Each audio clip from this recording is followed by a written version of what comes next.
కదా ఆల్రెడీ కిందటి షార్ట్లో గోంగూర పచ్చడి చేస్తున్నాం అనేసి. సో గోంగూర అయితే ఫస్ట్ బాగా కడిగేసుకుంటున్నాను. ఏమన్నా నాకు ఇష్టమైంది. ఏంది నీకు ఇష్టమైంది? అదే పెసరట్టు నానేస్తా, రాత్రికి నానేసి పొద్దున్నే మిక్సీ పెట్టి నీకు పెసరెట్టేస్తా. గోంగూర ఆల్రెడీ పుల్లగా ఉంటుంది కాబట్టి టమాటాలు ఎక్కువ ఏం పట్టవు.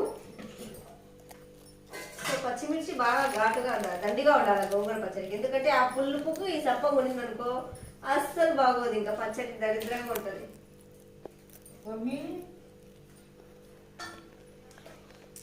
చెప్పద్దమ్మా